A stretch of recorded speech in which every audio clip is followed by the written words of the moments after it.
જય શ્રી કૃષ્ણ, રાધે રાધે।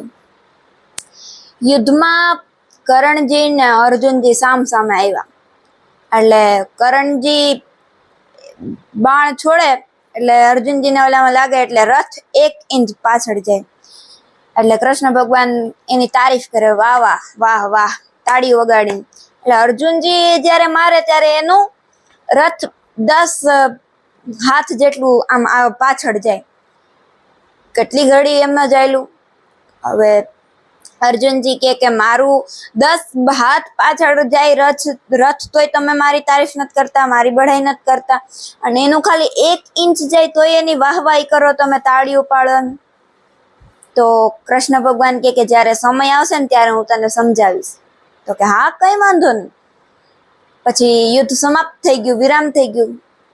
પછી કૃષ્ણ ભગવાન કે હાલ પાર્થ ઉતર હવે। તો એમાં એક નિયમ હતો, જ્યારે યુદ્ધ સમાપ્ત થઈ જતું, સૂર્યાસ્ત થઈ જાય પછી પેલા કૃષ્ણ ભગવાન ઉતરતા ને પછી કૃષ્ણ ભગવાન આમ હાથ રાખતા, પછી અર્જુનજી ઉતરતા। તો અર્જુનજી કે છે કે આજે પેલા જેવો નિયમ નહીં, પેલા તમે નહીં ઉતરો? તો કે ના, આજે પેલા તું ઉતર।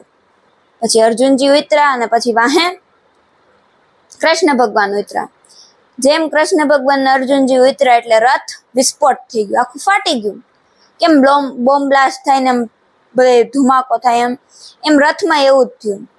તો અર્જુનજી કે આ શું થઈ ગયું ભગવાન? મારે તો રથને સજાવવું હતું, મારે તો એને સજાવીને રાખવું હતું, સંભાળીને, આ મારું વિજય રથ છે, મારે આને રાખવું હતું।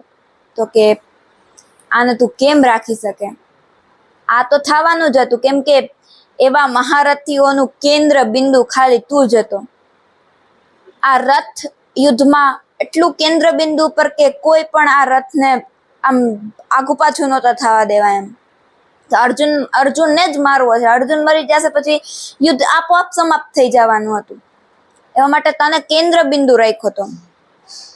અને પિતામહ ભીષ્મની જ્યાં દ્રષ્ટિ પડી જાય વૃક્ષ ઉપર, એ વૃક્ષ બળી જાય છે, સુકાઈ જાય છે, અને પ્રેમથી વૃક્ષને, જે સુકાયેલ વૃક્ષને જોઈ લે તો એ વૃક્ષમાં પાંદડા આવવા માંડે, ફળ ફૂલ આવવા માંડે। એ પિતામહ ભીષ્મની દ્રષ્ટિ આ રથમાં હતી। હવે ઈ આપણે ઉતરી ગયા એટલે વિસ્ફોટ થઈ ગયું, એ બધાની ક્રૂર દૃષ્ટિ આ રથને બાળી નાખ્યું। અને તું કહેતો હતો ને કે મારું તો 10 હાથ પાછળ જાય છે રથ, અને એનું ખાલી 1 ઇંચ ચાલે તોય તમારે પડે।